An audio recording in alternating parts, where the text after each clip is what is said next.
आपको याद होगा एक्सरसाइज 9.3 कंप्लीट कर चुके थे हम लोग, और उसके बाद 9.4 से पहले आपको कुछ बेसिक कंप्लीट करना है। उस बेसिक में आज हम लोग पढ़ने जा रहे हैं methods of solving the differential equations of first order and first degree. आपने डिफरेंशियल इक्वेशन के ऑर्डर और डिग्री पढ़े हुए हैं। ऑर्डर मीन्स जिसे आप बोलते हैं कोटि, और डिग्री जिसे आप बोलते हैं घात। हमारे सिलेबस में अवकल समीकरणों को सॉल्व करना है, और केवल ऐसी अवकल समीकरणों को सॉल्व करना होगा जो फर्स्ट ऑर्डर की होंगी। एक ऑर्डर होगा उनका और एक ही उनकी घात होगी। जिन डिफरेंशियल इक्वेशंस का ऑर्डर 2 या घात 1 से ज़्यादा होगी उनको सॉल्व हमको नहीं करना है। तो हमारा जो इंटरमीडिएट का सिलेबस है इसमें सिर्फ एक कोटि वाली और एक घात वाली अवकल समीकरणों को ही हल करना सीखना है हमको। तो आप भी नोट कर लें, एक कोटि तथा एक घात वाली अवकल समीकरणों को हल करने की विधियां। एक कोटि तथा एक घात वाली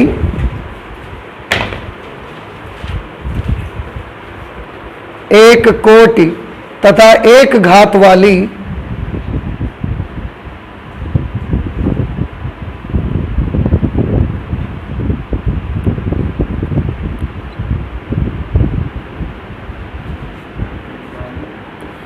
अवकल समीकरणों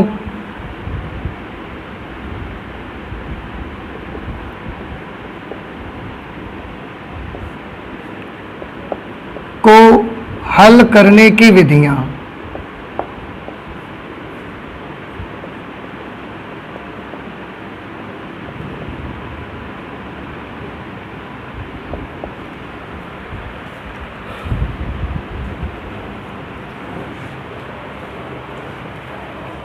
तो आपके क्लास 12th के सिलेबस में किस प्रकार की अवकल समीकरणों को सॉल्व करना है आपको? केवल वो वाली अवकल समीकरणें जिनकी कोटि भी एक होगी और जिनकी अगर एक कोटि और एक घात से ज्यादा कोटि और घात हैं तो वो हमारे सिलेबस में तो आएंगी नहीं पहले तो। अब इनको हल करना, कैसे हल करना रहेगा, तरीका देखिए। हम आपको बताएं कि एक कोटि और एक घात वाली अवकल समीकरणों को सॉल्व करने की हमारे पास 3 विधियां होती हैं, ठीक है? तो लिख लीजिए।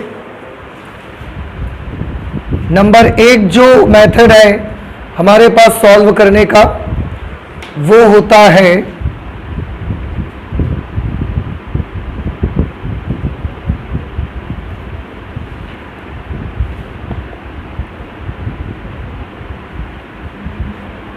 Differential equations with variable separable.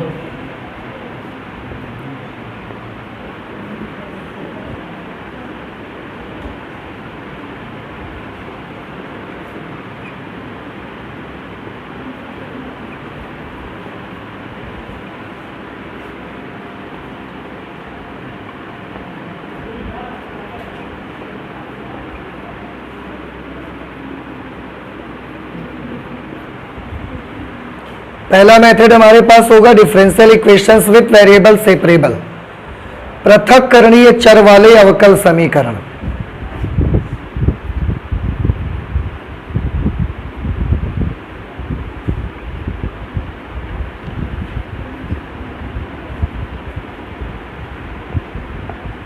दूसरा मेथड जो सॉल्व करने का रहेगा वो रहेगा homogeneous differential equations.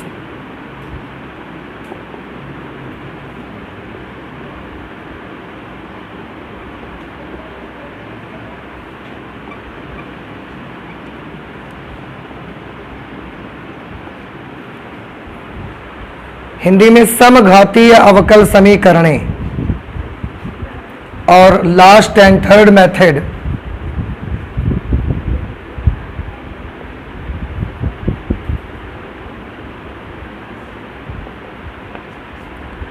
Linear differential equations.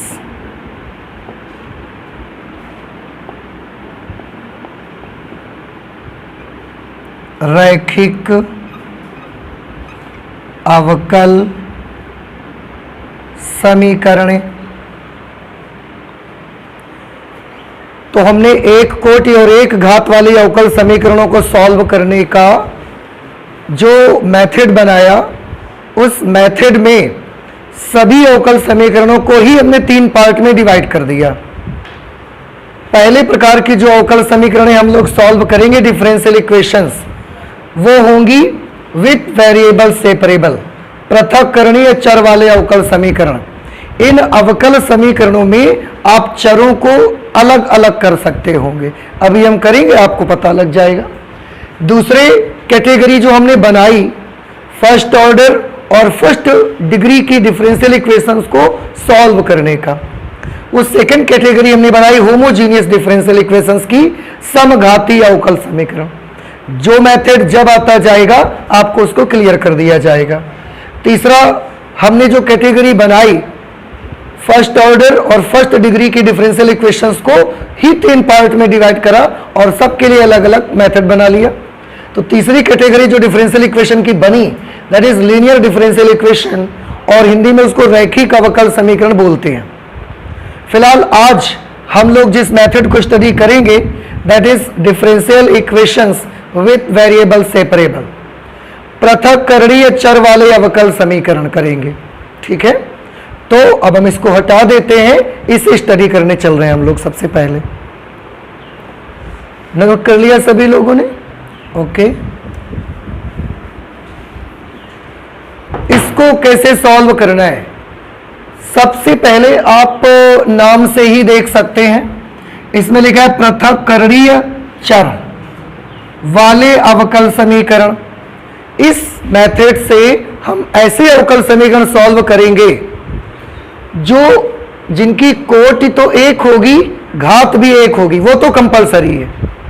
हम अपने इंटरमीडिएट में इससे ज्यादा नहीं करेंगे, वो कंपलसरी है। इसके बाद अब जब इसमें आप आए तो एक कैटेगरी जो ये बनी, उसमें हमारे पास ऐसे अवकल समीकरण हैं जिनमें जो भी चर है ना वो पृथक्करणीय है, सेपरेबल है।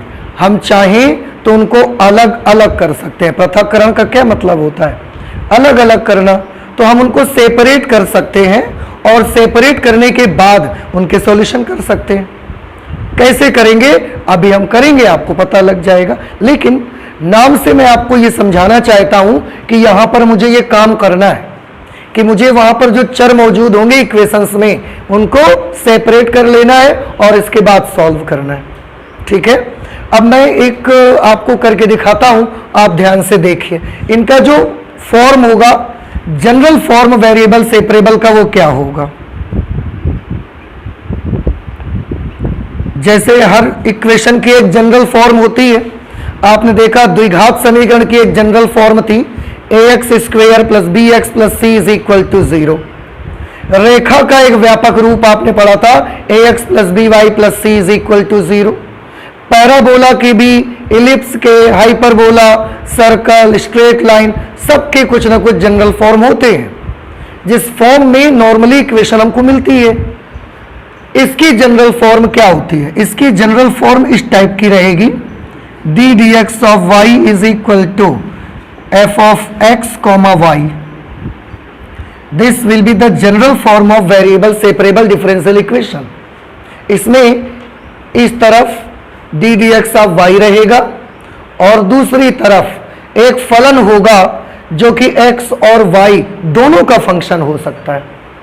x का भी फलन होगा, y का भी फलन होगा। हमने केवल ऐसे नहीं लिखा, देखो हमने केवल ऐसे तो नहीं लिखा। अगर मैं केवल ऐसे लिखता हूं it means this is the function of x only, यहां y मौजूद नहीं रहेगा आपका। तो ये जो आप देख रहे हैं this is the function of x and y both, ये दोनों का फंक्शन हो सकता है। अब अगर ये दोनों का फंक्शन है तो इसके बहुत सारे रूप हो सकते हैं, कोई इसका एक फॉर्म तो होगा नहीं, बहुत सारे रूप होंगे। मैं सबसे सिंपलेस्ट फॉर्म ले लेता हूं और उससे आपको कैलकुलेट करके दिखाता हूं। यहां पर मैंने इसकी जो सबसे सिंपल फॉर्म ले ली, वो मैंने मान लिया कि ये जो x और y दोनों का फलन है, इसमें ये कुछ इस तरह से है।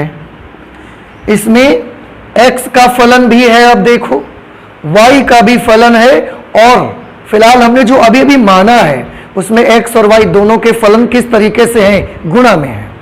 ये भाग में भी हो सकते हैं, ये जरूरी नहीं है कि हर बार ये मल्टीप्लिकेशन में आएंगे।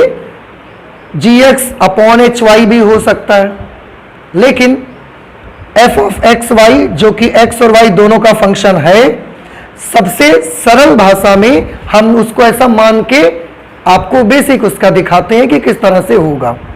समझ आ रही बात आपको? ये gx अपॉन hy भी हो सकता है। इसमें आप देखो ये g ऑफ x ये किसका फलन है, चर x का फलन है। h ऑफ y किसका फलन है, चर y का फलन है। और इस केस में दोनों को हमने कैसे माना है, गुणा में माना है, दोनों को हमने मल्टीप्लिकेशन में माना है। ये एक दूसरे के अपॉन में भी हो सकते हैं, gx अपॉन hy भी हो सकता है, ठीक है, hy अपॉन gx भी हो सकता है, वो भी चलेगा। मैंने क्या बताया, हम एक सिचुएशन, आपको पूरी सिचुएशन एक साथ तो नहीं करके दिखा सकते ना, हम एक सिचुएशन आपको करके दिखाते हैं, उसके बाद आपको जब समझ आ जाएगा फिर हर सिचुएशन आपको आ जाएगी। तो हमने ये मान लिया। अब अगर फलन, ये वाला फलन इस फॉर्म में है तो कैलकुलेट कैसे करेंगे, रख देते हैं यहां। Therefore d dx of y is equal to f of x y की जगह पर हम लिख देते हैं g of x into f of y। ठीक है, ये हमने कर लिया। अब सॉल्यूशन का मेथड देखिए, नाम से जाइए, पृथक्करणीय चर वाले अवकल समीकरण। ऐसे अवकल समीकरण हैं जिनमें चरों को क्या किया जा सकता है, पृथक। इसमें कितने चर यूज हो रहे हैं, दो, एक x और दूसरा y। अब नाम से अगर देखें तो वो बोल रहे हैं पृथक्करणीय चर, यानी कि चरों को क्या करना है, पृथक करना है दोनों को। x के चर को हमने अलग करना है और y चर वाली चीजें अलग कर देनी है, कर दो। ये जो x चर की जितनी भी चीजें हैं वो सब अलग कर दो, और y चर वाले जितने भी फंक्शन है उनको सबको अलग आप कर दीजिए। ठीक है, तो कैसे अलग करेंगे देखिए, ये dy है, ये dx है, ये gx है, ये fy है। हम इसको ऐसे अलग कर सकते हैं कि इसको हम इधर ला सकते हैं, सॉरी hy है बेटा, यहां पे hy इधर ले आओ, dx उधर ले जाओ, तो dy upon hy is equal to dx इन g of x into dx। आप देखिए हमने क्या किया, जो x वाले सारे टर्म हमने एक साइड में कर दिए, y वाले सब एक दूसरी तरफ कर दिए हमने। अब आप देखो इस तरफ केवल x वाले ही बचे हुए हैं, और इस तरफ जो भी चर है तो केवल कौन सा चर है, y। तो लेफ्ट हैंड साइड में केवल y वेरिएबल यूज कर रहे हैं, राइट हैंड साइड में केवल x वेरिएबल यूज कर रहे हैं। मींस हमने दोनों प्रकार के चरों को क्या कर दिया, पृथक कर दिया, सेपरेट कर दिया, अलग अलग कर दिया, उनको एक दूसरे से दूर कर दिया। समझ आया? हाँ, आप यहां पर एक क्वेश्चन पूछ सकते हैं जो कि आप नहीं पूछ रहे हैं, तो हम खुद बता देते हैं आपको। ये डी dx ऑफ y जो आप देखते हैं, क्या आपको मालूम है कि डी dx ऑफ y दो चीजें नहीं है, ये सिंगल टर्म है। डी dx ऑफ y जो कि हमको x के सापेक्ष y का अवकलन करना बताती है, ये dy और dx ये दो अलग अलग चीज नहीं है, ये सिंगल एक टर्म है। और अगर ये एक सिंगल टर्म है तो हम इसको तोड़ कैसे सकते हैं, ये dx उधर ले गए और dy एक तरफ बचा, कैसे कर सकते हैं ये हम उसको। बात समझ में आई कि अगर ये एक सिंगल टर्म है तो आप उसको ब्रेक कैसे कर सकते हैं। dy तो आपने उसका अलग कर दिया, dx तोड़ के अलग कर दिया। तो मैं आपको बताऊं, हमारी मैथमेटिक्स में, सिर्फ मैथमेटिक्स में ही नहीं, आप फिजिक्स में ले लें, बहुत सारे सब्जेक्ट हैं जहां पर हम dy अपॉन dx ही यूज करते हैं। आप देखते होंगे कभी कभी फिजिक्स में भी हमको इनकी जरूरत पड़ जाती है। पड़ती है, तो उस सिचुएशन पे ये एक इतना फ्लेक्सिबल आपका सिंबल है कि अगर आपको जरूरत पड़ती है कभी अलग करने की तो आप कर सकते हैं। मैं आपको बताऊं ये सिंबल किसने दिया था, तो ये सिंबल दिया था लेibniz ने, और उन्होंने उस समय बताया था कि वैसे तो ये एक सिंगल टर्म है, लेकिन अगर आपको कैलकुलेशन करना dy और dx को अलग करके भी कैलकुलेशन करना इजी लगे और आपसे बने कि हम ऐसा कर सकते हैं तो आप कर लीजिए, लेकिन है ये एक सिंगल टर्म है। So this is a very flexible symbol.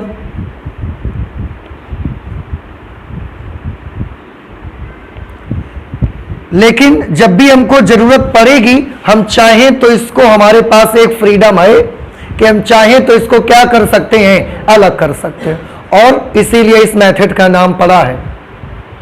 देखो एक्स वाई अलग करना कोई बड़ी बात नहीं थी।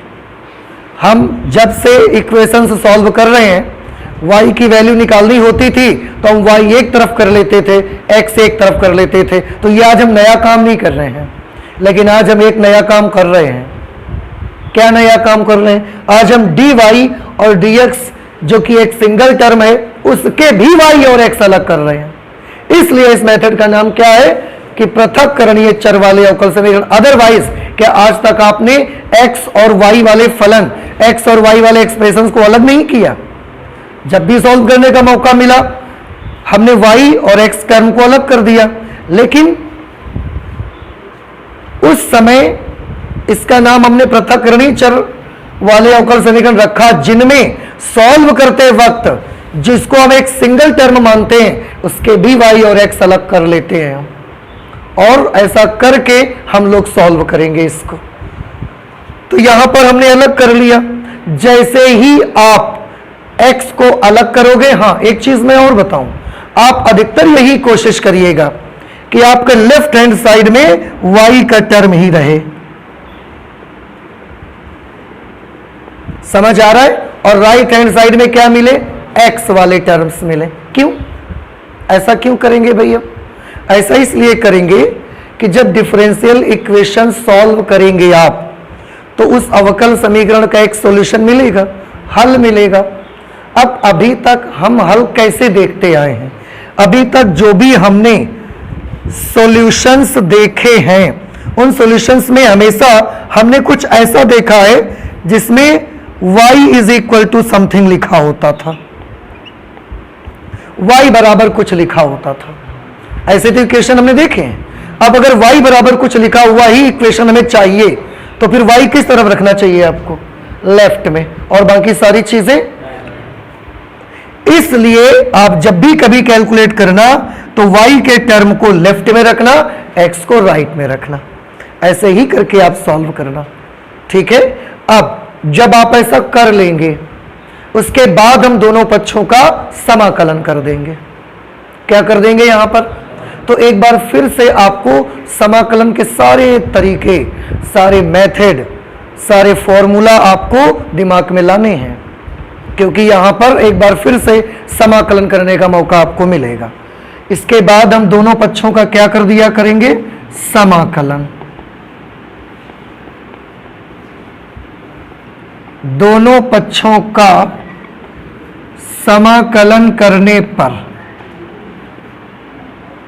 ठीक है, अगर दोनों पक्षों का हम समाकलन कर देंगे तो अब क्या हो जाएगा? Integration of dy upon h of y is equal to integration of g of x into dx।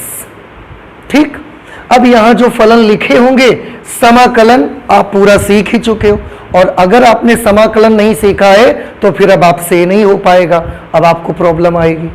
इसलिए अगर आपने समाकलन नहीं पढ़ा है तो प्लीज आप पहले समाकलन पढ़ें और उसके बाद इसको करें, ठीक है? अब इनके हमको समाकलन करने हैं। यहां जो भी फलन होगा उसको इंटीग्रेट करना है आपको। मान लिया हमने कि 1 अपॉन h ऑफ y का integral capital H of y आता है, मान लेते हैं। अभी जब क्वेश्चन करेंगे तो सब आपको मालूम चल जाएगा। और इधर किसका समाकलन करना है? g ऑफ x का। तो g ऑफ x का समाकलन करना है। हमने इसको भी मान लिया कि g ऑफ x का x के साथ समाकलन जब हमने किया तो उसका समाकल कितना है? Capital G of x। और आपको याद होगा समाकलन करते वक्त हम क्या करते हैं? एक कांस्टेंट भी लगाते हैं, और वो कांस्टेंट हम अधिकतर किस ओर लगाया करेंगे? x की टर्म की ओर लगाया करेंगे हम। ठीक है, वो कांस्टेंट हम अधिकतर कहां लगाएंगे? x के टर्म। फिर आप पूछेंगे ऐसा क्यों? क्योंकि हम हर बार क्या चाहते हैं? y is equal to something, y के साथ नथिंग। तो हम y के साथ कुछ नहीं चाहते, इसलिए हम जो भी कांस्टेंट लगाएंगे राइट हैंड साइड में लगाएंगे x के फंक्शन के साथ में। अगर आप इधर लगा दोगे तो क्या गलत हो जाएगा? कुछ गलत नहीं है, कांस्टेंट कांस्टेंट ही रहेगा। हम बाद में उसको भेजेंगे, फिर आपसे बोलेंगे देखो दो कांस्टेंट का ग्रुप है तो ये भी एक कांस्टेंट है, तो हम उसको कांस्टेंट कर देंगे। इसलिए आप ज्यादा परेशान होने की आवश्यकता नहीं है, आपको सिर्फ इधर कांस्टेंट यूज करने हैं बस। कुछ समझ में आया? और जैसे ही आप इतना करेंगे तो ये जो आ जाएगा ना, this is the solution of this type of differential equation, वो इस अवकल समीकरण का हल मिल जाएगा। बस इतना सा तरीका है और आप ये मेथड सीख गए। अभी क्वेश्चन जब हम करके दिखाएंगे ना आपको तो और ज्यादा अच्छा लगेगा आपको। अभी इसमें कोई डाउट तो नहीं है आपको? पहले ये हमें बताएं। अभी तो ठीक है, हम एक क्वेश्चन लेते हैं जरा और उसे आपको हम करके दिखाएं, तब आपको ज्यादा अच्छे से और क्लियर हो जाएगा। तो क्यों ना हम एक एग्जाम्पल ही ले लें।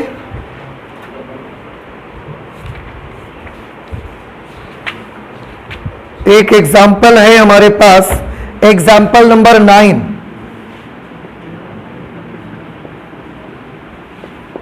एग्जाम्पल नंबर 9 आप देखें, लिखा है अवकल समीकरण d d x of y is equal to x plus 1 upon 2 minus y. जहां y 2 के इक्वल नहीं है, y is not equal to 2 का व्यापक हल ज्ञात करिए। अब आप देखें, ये एक अवकल समीकरण दे दी गई और इसका जनरल सॉल्यूशन आपको पता लगाना है। ये क्या बताता है कि y का मान कभी भी कितना नहीं होना चाहिए। क्यों? क्योंकि अगर y की वैल्यू 2 हो जाएगी तो 2 माइनस 2 क्या होगा? 0, और 0 से x प्लस 1 को डिवाइड करने से इन्फिनिटी आएगा। इसका मतलब उस समय d d x of y अपरिभाषित हो जाएगा। और ऐसा क्वेश्चन हम नहीं लगाएंगे जिसकी जो परिभाषित ही ना हो, अपरिभाषित हो। ऐसा क्वेश्चन हम क्यों सॉल्व करेंगे भाई? अब इसको मुझे सॉल्व करना है। तो अभी हमने बताया कि हमने यहां कैसे लिए थे? गुणा में। और आप देख रहे हैं x का फलन, y का फलन, दो फलन है यहां पे, और इसके साथ ये भाग में है। ठीक है, तो जब ऐसा हो गया उसके बाद हमको क्या करना चाहिए? y वाले एक तरफ, x वाले चार एक तरफ कर लेने चाहिए। y वाले किधर करना चाहेंगे? लेफ्ट में रखिए। तो dy तो है, इसको लाने की आवश्यकता है उधर से। ये भाग में है, इधर आके गुणा में आ जाएगा। 2 minus y d y is equal to, इसको उधर भेज दीजिए, x प्लस 1 डी एक्स। अब चेक करिए क्या वेरिएबल्स सेपरेट हो गए हैं? हो चुके। अब जैसे ही वेरिएबल सेपरेट हो जाते हैं उसके बाद हमने क्या करना रहता है? दोनों पक्षों का समाकलन करना है।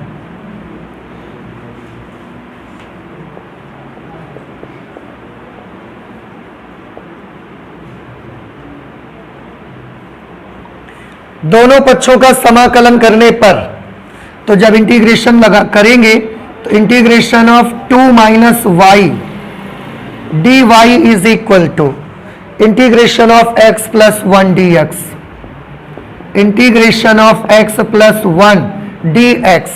ठीक है, अब इंटीग्रेशन आता है आप सबको, तो बताएं 2 का इंटीग्रेशन और लेफ्ट हैंड साइड में जो इंटीग्रेशन करना है वो y के सापेक्ष, राइट हैंड साइड में x के सापेक्ष। तो 2 का y के सापेक्ष समाकलन करोगे तो क्या मिलेगा? 2y। Very good. y का क्या मिलेगा? Y square by 2 is equal to, x को इंटीग्रेट करेंगे तो एक्स स्क्वेयर बाई 2 और 1 के लिए एक्स, उसके साथ एक कांस्टेंट सी। कोई डाउट है आपको? ठीक है। अब आप अगर इसको और इजी बनाना चाहते हैं, एक दो लाइंस आप और कर सकते हैं। पूरी इक्वेशन को 2 से मल्टीप्लाई कर दो। 2 से मल्टीप्लाई करोगे तो ये क्या बन जाएगा? 4y। यहां 2 से 2 कैंसिल हो जाएगा, वाई स्क्वेयर। यहां 2 से 2 कैंसिल होके एक्स स्क्वेयर, ये 2x और ये क्या बन जाएगा? 2c। ठीक है। अब आप एक इसको नॉर्मल इक्वेशन बना दीजिए, बस यही सॉल्यूशन हो गया। तो हम एक काम करते हैं, सबको उधर भेज देते हैं, सबको उधर भेज दो। ऑलरेडी राइट हैंड साइड पे कौन है? X square. ये उधर चला गया तो क्या आ गया?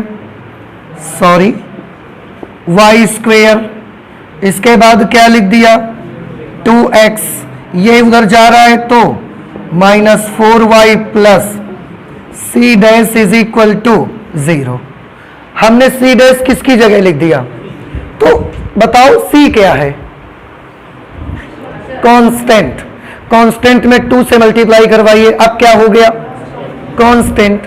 तो अगर कांस्टेंट में 2 से मल्टीप्लाई करवाओ, डिवाइड करो, कुछ भी करो, क्या वो कांस्टेंट से वेरिएबल बनेगा? कभी नहीं बनेगा। तो अगर वो कांस्टेंट ही है तो काहे उसके साथ 2, 4, 10 ये लिख के क्या करना है? हम उसकी जगह पे क्या सीधे कर दिया? C dash. बहुत ज्यादा हो आप बता सकते हो that c dash is equal to 2c, और ये आपकी इक्वेशन बन के आ गई। अब आप ध्यान से देखें, लास्ट एक्सरसाइज में आप क्या करते थे? आपको कर्व दिए जाते थे, याद करिए, वक्र दिए जाते थे और वक्रों को सॉल्व करके अवकल समीकरण बनाते थे आप। आज आप क्या कर रहे हैं? आज आपको अवकल समीकरण दी गई है और इसको सॉल्व करके क्या कर रहे हैं? वक्र बना रहे हैं। कोई वक्र बना यहां नजर आ रहा है? क्या हो सकता है? ये जो कर्व आपने बनाया ये किसकी इक्वेशन हो सकती है? वृत्त की इक्वेशन है। बिल्कुल सही जवाब है, वृत्त की इक्वेशन है। आप याद करें, ax square plus by square या x square plus y square plus 2gx plus 2fy plus c बराबर 0, उसी टाइप की है। तो ये कर्व की इक्वेशन आ गई। इसका मतलब क्या समझे? इसका मतलब ये जो इक्वेशन थी ये एक ऐसी अवकल समीकरण है जो वृत्त के कुल को प्रदर्शित कर रही थी। और देखो, अवकल समीकरण से हम क्या निकाल के ले आए? वो वृत्त निकाल के ले आए जिसके कुल को ये प्रदर्शित करती थी। तो हम अवकल समीकरण से वो कर्व भी ला सकते हैं। This is the method. समझ नहीं आया तरीका आपको? सबको आ गया? तो आप इसको नोट करिए, इसके आगे के क्वेश्चंस भी हम लोग सॉल्व करते हैं। देखते हैं एग्जाम्पल नंबर 10। एग्जाम्पल नंबर 10 पे है बेटा आपका अवकल समीकरण d d x of y is equal to 1 plus y square upon 1 plus x square का व्यापक हल ज्ञात करिए। व्यापक हल किसको कहते हैं? जिसमें स्वेच्छ अचर आते हैं। तो बताइए, इसका जब व्यापक हल करेंगे तो इसमें कितने स्वेच्छ अचर आएंगे? आपको याद होगा, जितने अवकल समीकरण की कोटि होती है उतने ही तो स्वेच्छ अचर आते हैं। तो इस अवकल समीकरण की कोटि क्या है? 1। तो अचर भी कितने आने चाहिए? 1। इसलिए पिछले क्वेश्चन में भी देखो एक ही अचर आया था आपका। अब इसको सबसे पहले, ये y का फंक्शन है, ऊपर नीचे x का फंक्शन है, हम इसको सेपरेट करना चाहते हैं। तो ये इधर ले आइए और dx उधर भेज दीजिए। इस तरह से आप पाएंगे कि dy upon 1 plus y square is equal to dx upon 1 plus x square. dy के साथ ये आ गया और ये उधर गया तो dx upon 1 plus x square. अब देखो, y वाले चर y को अलग कर लिया और चर x को भी हमने अलग कर दिया। इसके बाद क्या करना है बताओ? समाकलन करना है। तो दोनों पक्षों का समाकलन करने पर दोनों साइड्स को इंटीग्रेट कर दीजिए। अब integration of dy upon 1 plus y square is equal to d x upon 1 plus x square. याद करिए, integration of d y upon 1 plus y square का इंटीग्रल क्या होता है? tan inverse y. इसका इंटीग्रल क्या होगा? tan इनवर्स एक्स, और इसी के साथ हम वहां लगा देंगे एक कांस्टेंट। बस हो गया सॉल्यूशन। आप इधर ले आइए, करने को आप और भी बहुत कर सकते हैं, अदरवाइज फुल मार्क्स का क्वेश्चन आप यहीं कर चुके हैं। इसके बाद हम बहुत सारे मेथड यूज कर सकते हैं। सी की जगह पर हम सी ना लिखकर tan इनवर्स सी लिख सकते हैं। अब आप सोचेंगे tan इनवर्स सी क्यों? अच्छा, सी क्या चीज है? कांस्टेंट। तो tan इनवर्स सी क्या होगा? क्या फर्क पड़ता है? हमारे हिसाब से हम सॉल्यूशन में जो हमें इजी लगेगा हम वो कर सकते हैं, इसलिए कोई जरूरत नहीं है आपको इसको इधर और उधर करने की। अगर आप ऐसा लिखोगे तो भी सही है, इधर लाके अगर लिख दोगे वो तो भी सही हो जाएगा।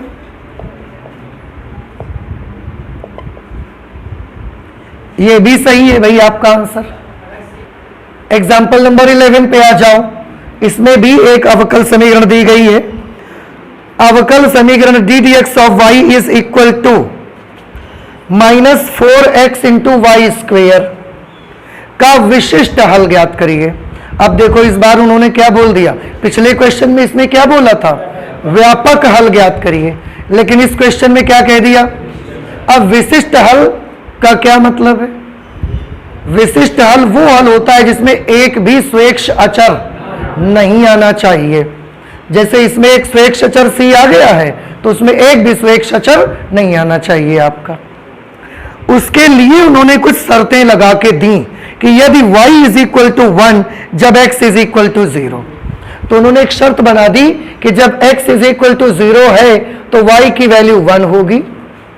और इस अवकल समीकरण का व्यापक हल नहीं, विशिष्ट हल बताएं आप।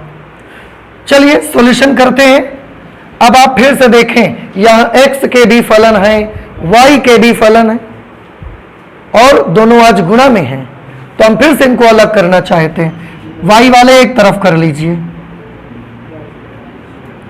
Is equal to -4x into d x. इसको उधर भेज दिया तो -4x dx। फिर इसके बाद दोनों पक्षों का समाकलन करने पर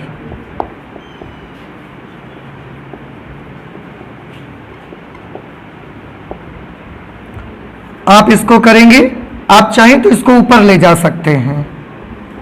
y to the power -2dy is equal to -4 integration of x dx।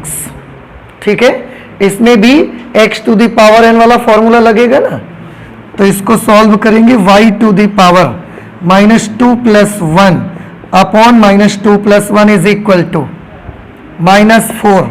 x को इंटीग्रेट करेंगे x स्क्वेयर बाई 2 + c। यहां पर 2 से आप इसको कैंसिल कर सकते हैं। यहां क्या बचेगा? -1 बचेगा, और यहां y to the power -1। y to the power -1 की पावर प्लस करने के लिए तो हम नीचे ले आएंगे, ये माइनस जरूर रहेगा। ये -1 upon y is equal to -2x square plus c। ठीक है, अब इसके बाद क्या करेंगे? हम चाहें तो पूरी इक्वेशन को -1 से मल्टीप्लाई करा दें, तो क्या आ जाएगा? ये 1 upon y is equal to 2x square -c। ठीक है, -c आप करना चाहते हो, -c आप कर लो, लेकिन है तो -c भी कर दोगे तो वो क्या रहेगा? तो वो कांस्टेंट ही ना आपका। समझ आ रहा है आपको? इसलिए आप अगर माइनस कर भी देंगे तो भी वो कांस्टेंट बना रहेगा, उससे कोई फर्क नहीं पड़ता। आप चाहें तो कर लें। अब यहां से अगर हम y की वैल्यू निकालेंगे तो वो कितना आ जाएगा? 1 अपॉन 2x स्क्वेयर -c। क्या ये इस अवकल समीकरण का विशिष्ट हल है? नहीं है, क्योंकि इसमें एक स्वेच्छ अचर आ गया, ये विशिष्ट हल नहीं है। अगर ये विशिष्ट हल नहीं है तो फिर हमको क्या करना चाहिए?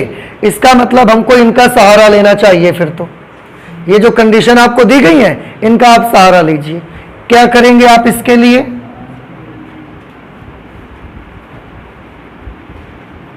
Putting x is equal to 0 and y is equal to 1। x की जगह 0 और y की जगह 1 लिख दो। इसमें y की जगह पर हमने लिख दिया 1 अपॉन, और बेटा x की जगह 0 लिख दोगे तो x 0 हो जाएगा, तो टेरा पूरा 0 हो जाएगा, माइनस c बचा केवल नीचे। तो आप c की वैल्यू निकालोगे तो कितनी आएगी? -1। c का मान अब आप अपनी इस इक्वेशन में अप्लाई कर सकते हैं। तो ये बेटा जो आपको कंडीशन दी जाती है ना भैया, ये कंडीशन आपको केवल कांस्टेंट जो स्वेच्छ अचर आता है उसकी वैल्यू निकालने के लिए दी जाती है। क्योंकि स्वेच्छ अचर अगर आपकी इक्वेशन में आएगा तो फिर वो विशिष्ट हल नहीं है, और अगर आपको विशिष्ट हल बनाना है तो c को हटाना होगा। c कैसे हटेगा उसके लिए ये शर्तें होती हैं। तो हम जैसे ही पुट करते हैं c की एक वैल्यू आती है, और जैसे ही c की वैल्यू आ जाए फिर से उठा के आप यहीं रख देना। ठीक है, तो इसको इक्वेशन नंबर 1 मान लो। यहां लिख देंगे c का मान समीकरण 1 में रखने पर y is equal to 1 upon 2x square minus c। Minus c की जगह -1 करेंगे +1 आंसर आ जाएगा। ना समझ में आया आपको? तो इस तरह से ये हमारा एग्जाम्पल नंबर 11 हमने कंप्लीट कर लिया। और देख लीजिए एग्जाम्पल 12 भी कर लो, फिर इसके बाद आप नोट कर लेना। इस क्वेश्चन में कोई डाउट तो नहीं है आपको?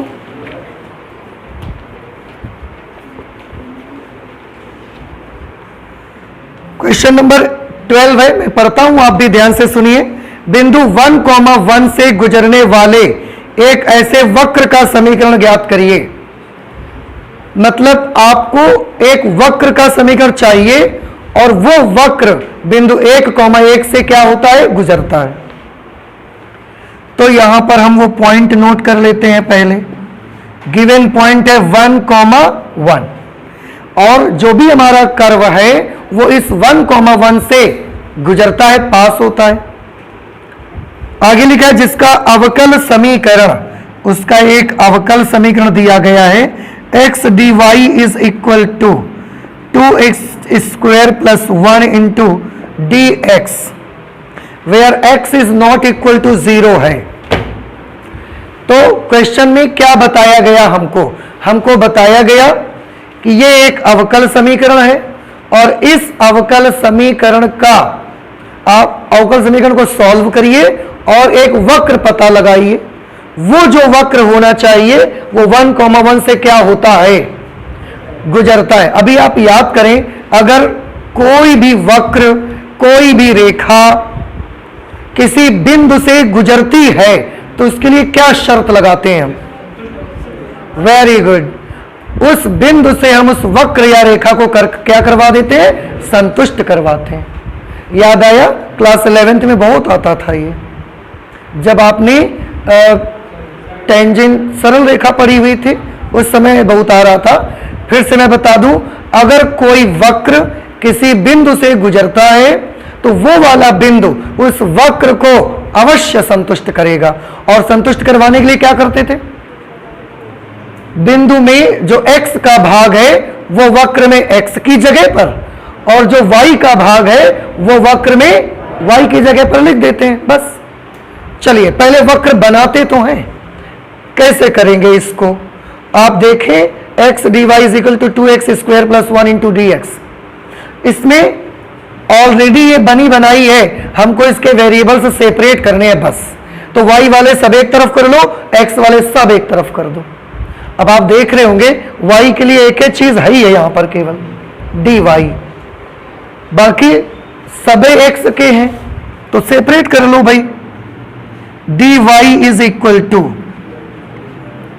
2x square plus 1 upon x into dx। इसको वहां भेज दिया, अपॉन में आ गया। अब हम dy इज इक्वल टू, इसको भी अलग अलग कर दो, बेटा जब 2x² अपॉन x लिखोगे तो 2x बचेगा, फिर ये 1/x और साथ में dx। अब वेरिएबल्स तो सेपरेट हो गए, और जैसे ही वेरिएबल्स सेपरेट हो जाएंगे इसके बाद हमारा क्या तरीका है? वेरी गुड, दोनों पक्षों का क्या कर देना है? समाकलन।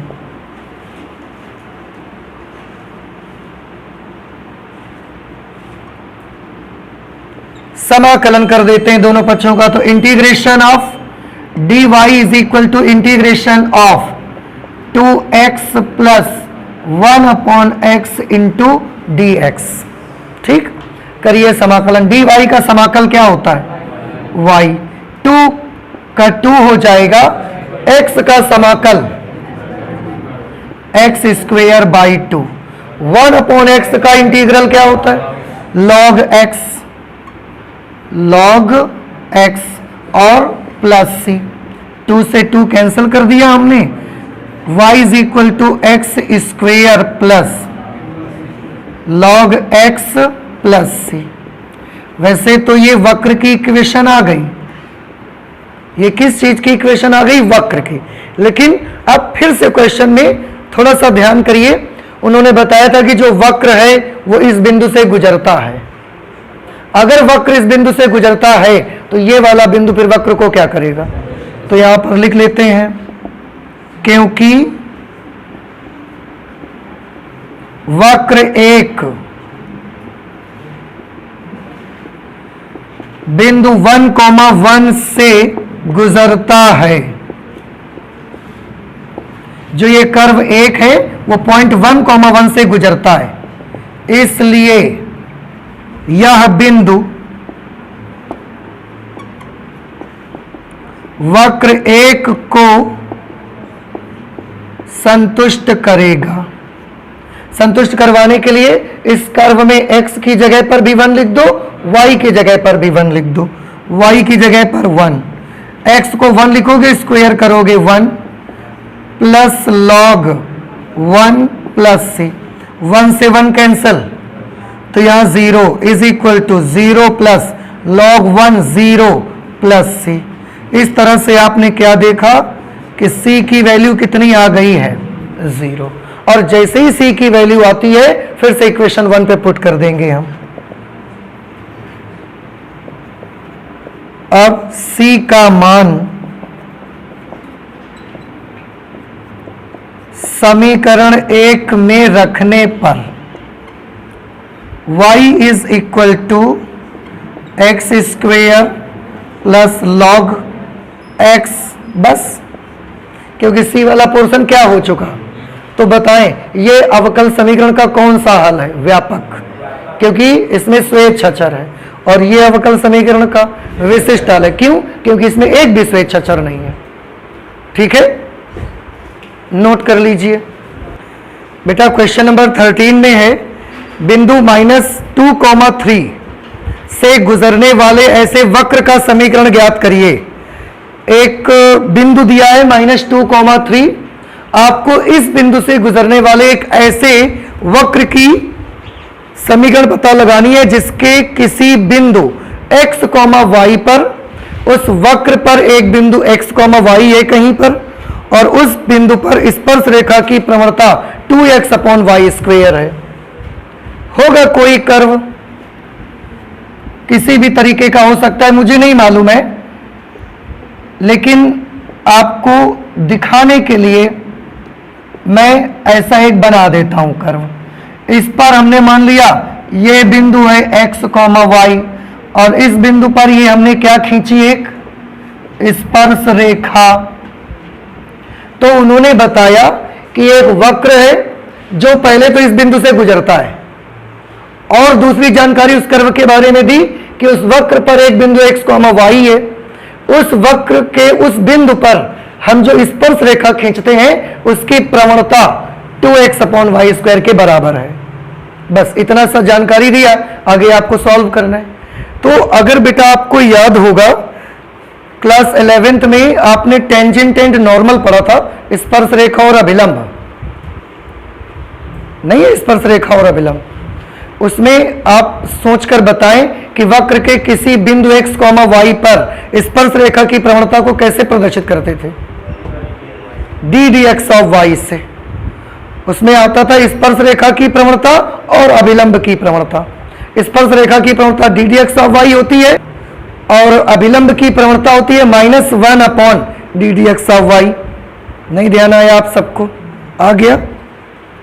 तो यहां एक बिंदु x, y पर स्पर्श रेखा की प्रवणता 2x अपॉन वाई स्क्वायर है और बिंदु x, y पर स्पर्श रेखा की प्रवणता को हम प्रदर्शित किससे करते हैं?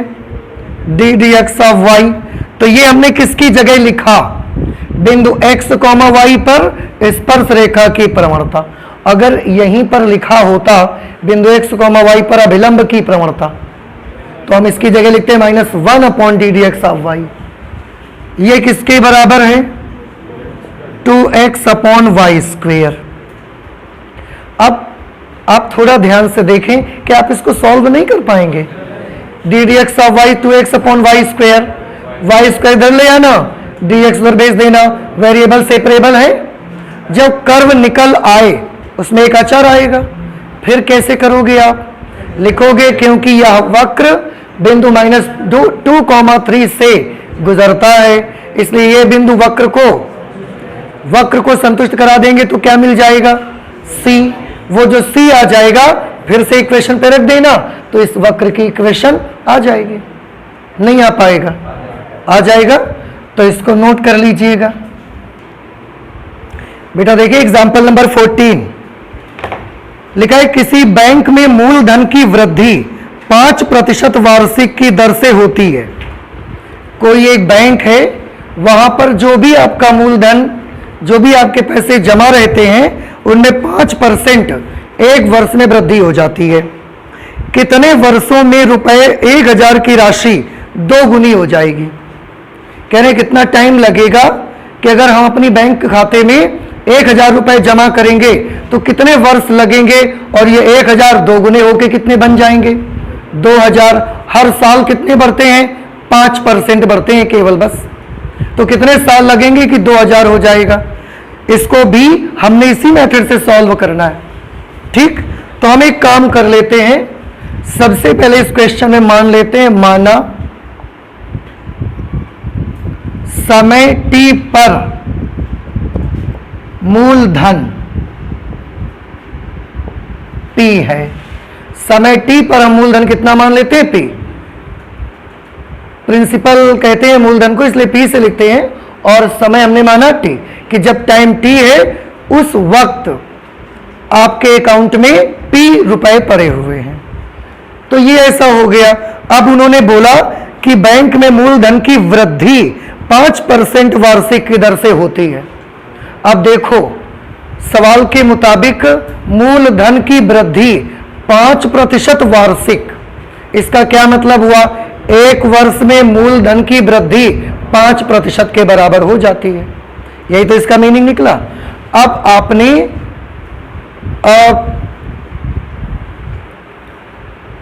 एक वर्ष में मूलधन की वृद्धि, समय के अनुसार मूलधन बढ़ रहा है, तो क्या आप मुझे बता सकते हैं कि समय के अनुसार मूलधन की वृद्धि को कैसे प्रदर्शित करेंगे आप?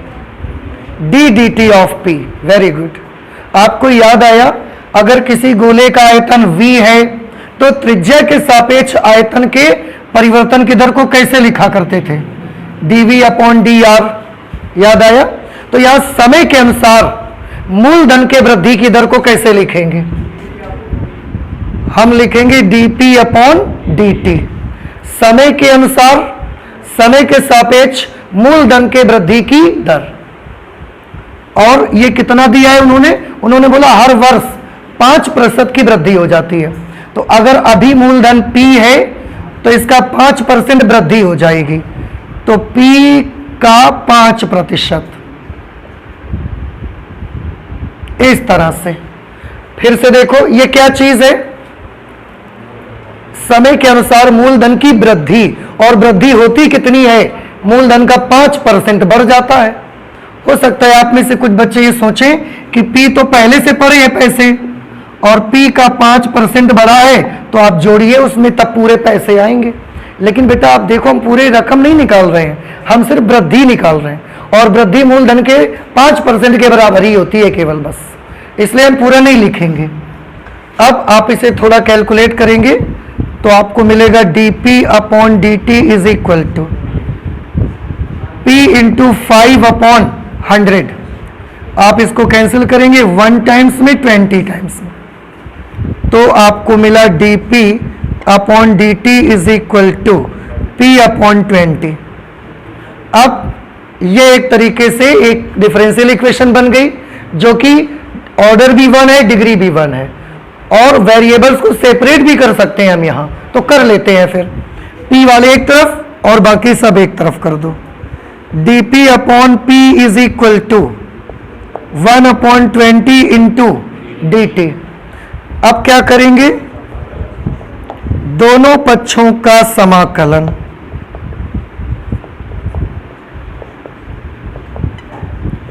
दोनों पक्षों का समाकलन करने पर integration of dp upon p is equal to 1/20 integration of dt। dp upon p का इंटीग्रल क्या होगा, जैसे dx अपॉन x का log x, ऐसे dp अपॉन p का log p। आप चाहे मॉड लगा लें 1/20 और dt का t प्लस c, और log के साथ यहां बेस में कौन है, e। log p to the base e is equal to t upon 20 plus c। मैं एक बार इसको यहां सही से नोट कर लेता हूं, log p to the base e is equal to t upon 20 plus c। अब आपने छोटी क्लासेस में लॉगरिथम पढ़ा होगा, लॉगरिथम में एक रूल यूज करते हैं, या मैं आपको ऐसे समझाता हूं, log 100 टू द बेस 10 की वैल्यू कितनी होती है, 2। अगर आपने लॉग पढ़ा होगा तो थोड़ा सा याद होगा आपको कि log 100 टू द बेस 10 इसकी वैल्यू 2 होती है।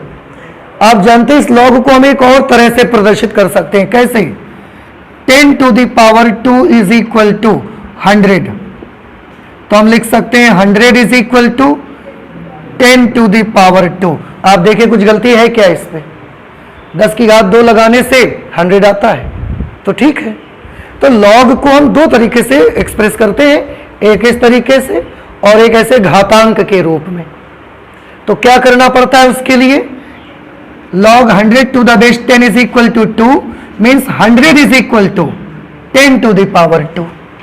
यहां पर आइए, क्या कर सकते हैं आप, log 100 to the base 10 is equal to 2, क्या करेंगे आप, e टू द पावर या p is equal to e to the power t upon 20 plus c। नहीं समझ में आया, अब p is equal to e to the power t upon 20 into e to the power c। आप देखें गुणा में है ये नंबर, हम जब चाहेंगे सॉल्व करेंगे तो गुणा में ये वाली घातें आपस में जुड़ जाएंगी, ठीक। अब बेटा ये तो e to the power t upon 20 है, ठीक है। ये आप देखें e to the power c, ये पूरी तरह से क्या है, कांस्टेंट ही है। तो हम मान लेते हैं, माना e to the power c is equal to c dash, क्योंकि ये पूरा कांस्टेंट है। Therefore p is equal to e to the power t upon 20, और e to the power c की जगह पर c डैश, तो क्यों ना हम उसको पहले लिख दें।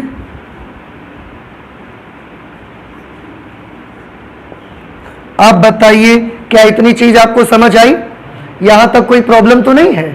अच्छा, अब आप जानते हैं ये बेटा एक ऐसी इक्वेशन निकल आई है जो मूलधन और टाइम एक दूसरे को आपस में रिलेट करती है, लेकिन इस इक्वेशन में भी एक छोटी सी प्रॉब्लम है।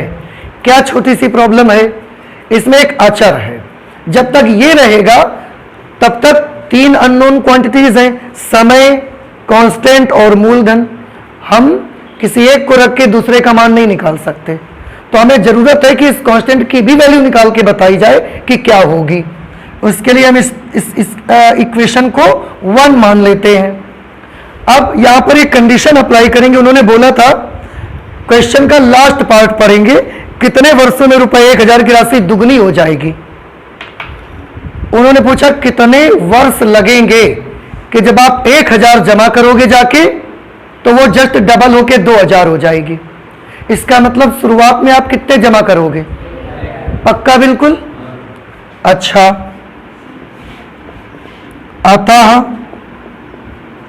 प्रारंभ में का मतलब क्या होता है? t is equal to 0। भाई उसके पहले तो आपने जमा ही नहीं किया ना, पहले दिन तो जाके जमा किया 1000 आपने, तो उस समय t कितना है? 0। और वहीं से तो समय की काउंटिंग शुरू होगी। अब आप पैसा जमा करोगे 2020 में तो काउंटिंग 1990 से थोड़ी शुरू हो रही होगी, आपके 2020 से आगे की काउंटिंग शुरू होगी। तो प्रारंभ में जब समय 0 था तब आपने कितने पैसे जमा कर दिए? 1000 रुपए जमा कर दिए हमने, ठीक है।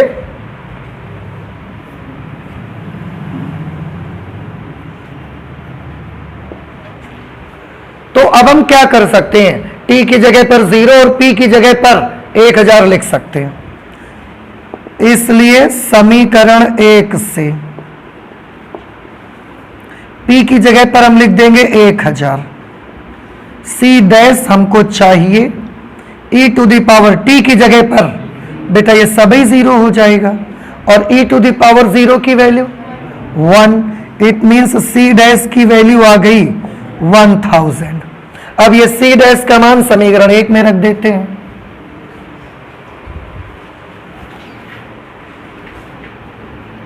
c डैश का मान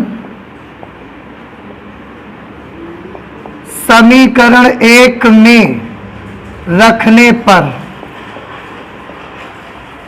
देखो हमें करना क्या है, हमें वो टाइम पता लगाना है जिस टाइम पर हमारा पैसा दुगना हो जाएगा। थोड़ा सा ध्यान से देखिए, मैं यहां लिख देता हूं, हमें वो टाइम ज्ञात करना है। कौन सा टाइम? जब हमारी पूरी जमा की गई रकम कितनी हो जाएगी? 2000 हो जाएगी, क्योंकि हम जमा कितना कर रहे हैं? 1000। तो हमें वो टाइम पता लगाना है जब मूलधन 2000 होगा। अब हम यहां से क्यों नहीं निकाले? क्योंकि यहां पर 3 अननोन क्वांटिटीज है, p, c डैश और t। अगर हम इसमें p की जगह 2000 लिख भी देंगे तो हम t नहीं निकाल पाएंगे अभी, क्योंकि एक c डैश भी शामिल है। इसलिए पहले हमने c डैश का मान निकाल लिया, अब रखे दे रहे इसमें। तो p इक्वेशन क्या बन जाएगी? c डैश की जगह पर नोट कर देंगे 1000 e to the power t upon 20। ये हमारी एक और इक्वेशन बन गई, इक्वेशन नंबर 2। लेकिन अभी भी हमारा आंसर नहीं आया। बट इतना सब कुछ करने के बाद अब हम अपनी इक्वेशन को इस काबिल बना चुके हैं कि अगर हम उसमें p की जगह 2000 लिख देंगे तो हमको वो बता देगी कि टाइम कितना होगा, कितना समय लगा होगा आपकी रकम को 2000 होने में। तो अब हम कर लेंगे। अब समीकरण 2 में p इज इक्वल टू कितना लिखेंगे? रुपए 2000 रखने पर p की जगह पर 2000 लिखेंगे आप 1000 e to the power t upon 20। इससे ये 2 टाइम्स में कट जाएगा। 2 is equal to e to the power t upon 20। अब फिर से वही बात आई, अभी आपने लिखा था 10 to the power 2 is equal to 100। Logarithm में कैसे रिप्रेजेंट किया? Log 100 to the base 10 is equal to 2। ध्यान रखिएगा, अब यही चीज हम यहां करना चाहते हैं। और आप चाहें तो इसको थोड़ा सा ऐसे कर लें। तो कैसे लिख सकते हैं? log 100 to the base 10 is equal to, अब इसको बताओ कैसे लिखेंगे? log 2 to the base e is equal to t upon 20। देखो ना, 100 is equal to 10 to the power 2, तो log 100 to the base 10 is equal to 2। log 2 to the base e is equal to t upon 20। ठीक है, अब हमको तो time चाहिए तो ये इधर भेज दो, t is equal to 20 into log 2 to the base e. इतने वर्ष लग जाएंगे। अब अगर log 2 to the base e की वैल्यू आपको मालूम है तो वो आप लिख सकते हो। क्या इस क्वेश्चन में लिखी गई है? नहीं लिखी गई है तो बस यही बेटा हमारा जवाब बन जाएगा। इसका मतलब क्या निकला? एक बार सभी लोग क्वेश्चन की समरी देख सकते हो फिर से। सबसे पहले समय t पर मूलधन हमने कितना माना? p। उन्होंने बोला एक वर्ष में जो मूलधन में वृद्धि होती है वो 5% हो जाती है। तो समय के सापेक्ष मूलधन में वृद्धि को प्रदर्शित किससे करेंगे? dp upon dt। और ये सिर्फ और सिर्फ वृद्धि है, बस। वृद्धि कितनी होती है? मूलधन का 5%। किसी चीज का परसेंटेज निकालना तो आपको आता ही है। हमने सॉल्व किया और यहां पहुंच गए। अब p वाले एक तरफ कर लिए, dt अलग कर लिया, यानी कि वेरिएबल से सेपरेट कर लिए। समाकलन कर लिया, समाकलन किया तो यहां पहुंच गए। अब जब यहां पहुंचे तो लॉगरिथम का हमने रूल लगाया कि p is equal to e to the power t upon 20 plus c। हमें तो वो वाला टाइम चाहिए जब p 2000 हो जाए। तो हमें एक ऐसी समीकरण चाहिए जिसमें केवल t और p हो, बस।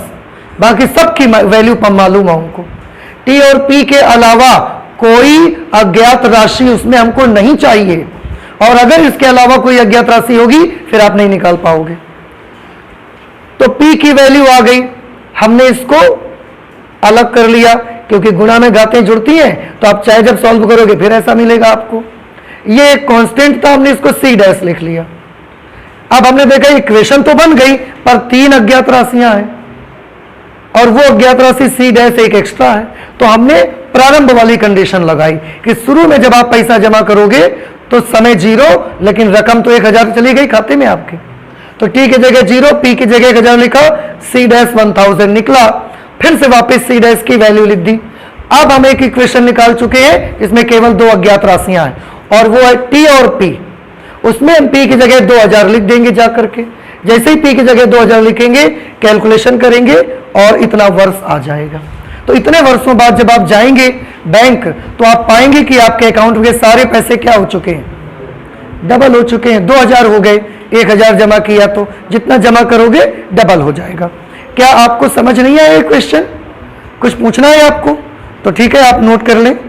इसके बाद कल से हम लोग एक्सरसाइज सॉल्व करेंगे।